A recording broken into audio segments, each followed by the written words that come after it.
Ancient graves hold a secret darker than death itself. Today we talk about those corpses that refuse to stay buried. Starting with the Draugr, the terrifying zombie of Norse mythology. Unlike your standard shuffling zombie, they possessed superhuman strength. They would rise from their burial mound to torment the living.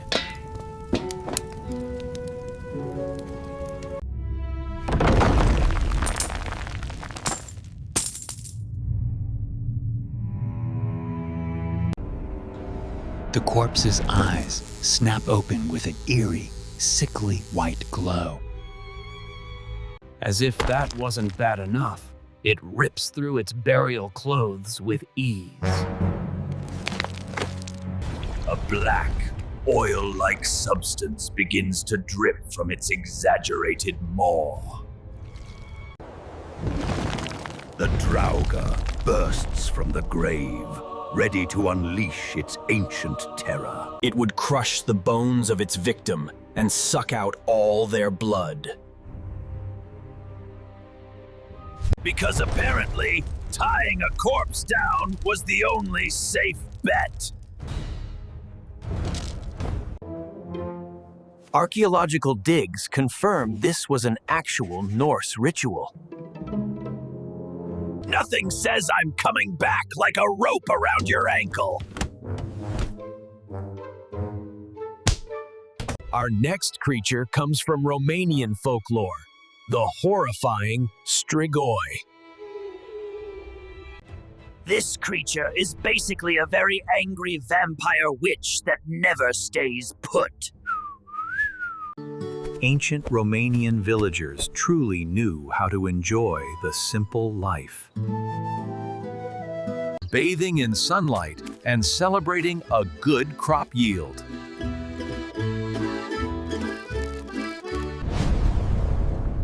Suddenly, a black fog rolls in, thick and cold and utterly wrong.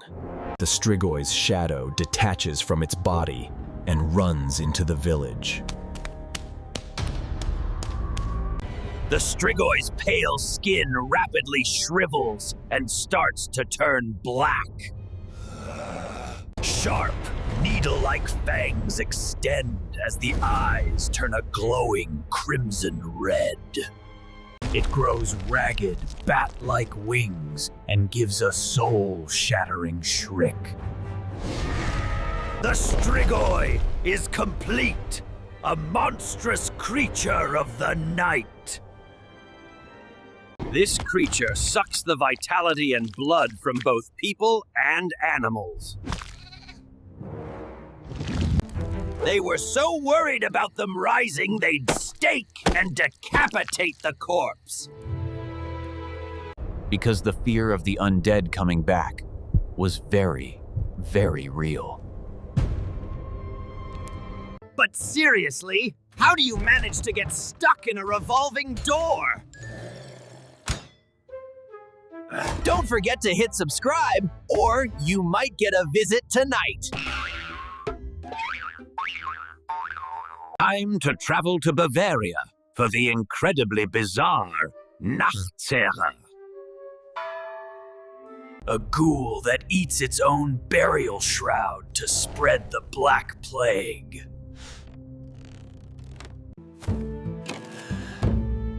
Back then, death was a common neighbor you dealt with quite often. They had to manage the final journey for their friends and their family. But suddenly, a muffled, sickening chewing sound comes from below ground. The corpse inside begins to chew its own burial shroud. The corpse's jaw unhinges to an absolutely grotesque width. It aggressively devours its burial clothes and then starts chewing its own body. A grotesque, Bloody foam erupts from its mouth and stains the coffin. Cannibalistic corpse feeds, draining the life from the living. They believed that every bite it took would result in a death among the living. So they'd tie the jaw shut to prevent the feast from starting. This also explains why they often found a brick placed in the mouth. Nothing says I'm done here like a massive foam-dripping, stretchy mouth. Let's jump to the Mediterranean for the Greek version, the Vrykolakas. It's essentially a pale, animated corpse that looks quite healthy. In ancient Greece, life was based on the sea and communal living. Villagers worked hard and trusted each other's moral character. Then a dog barks violently at the cliffside graveyard. A pale figure is seen running impossibly fast down toward the village. Its skin suddenly glows with a sickly, pale, unsettling green light.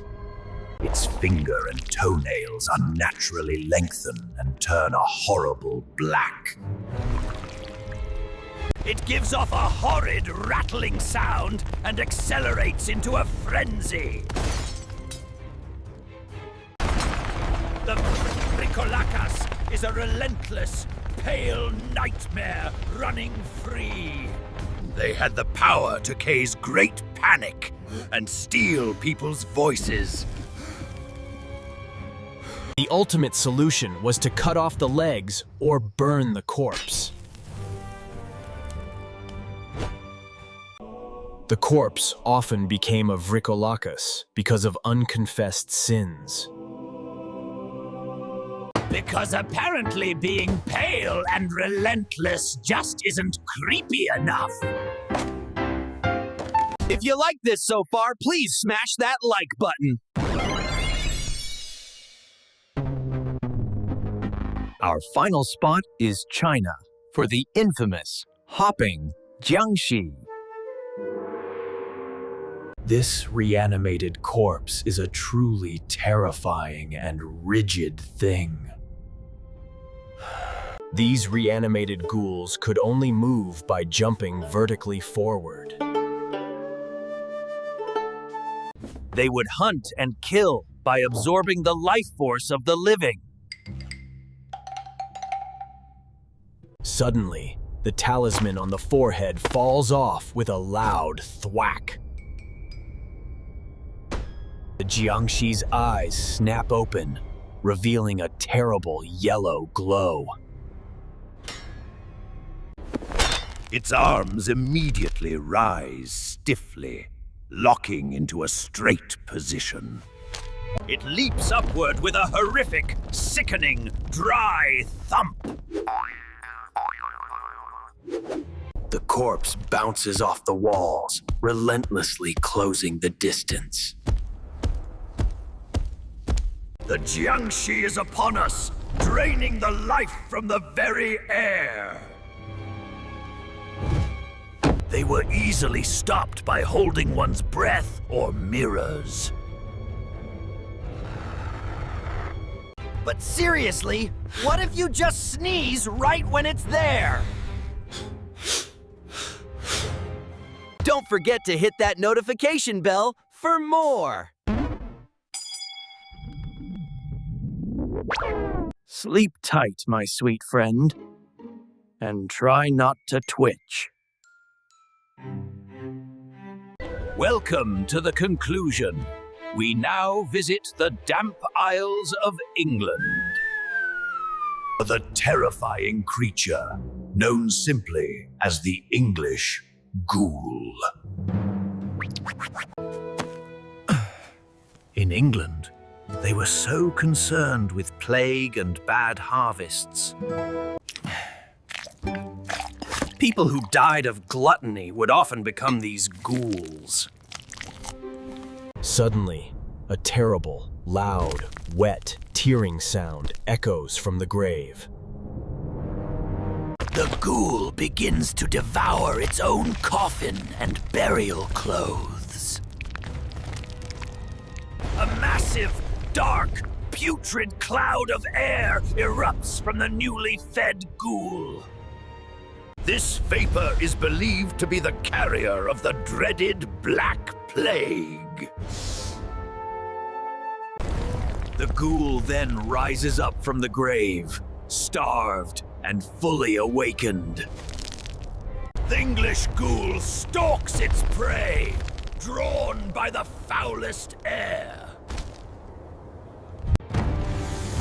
It spreads plague-laden sickness to all that stand in its way. To stop it, they dig up the corpse and drive a stake through its heart.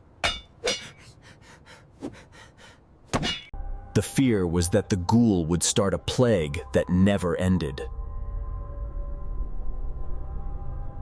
Try to remember the difference between all of these hungry ghouls.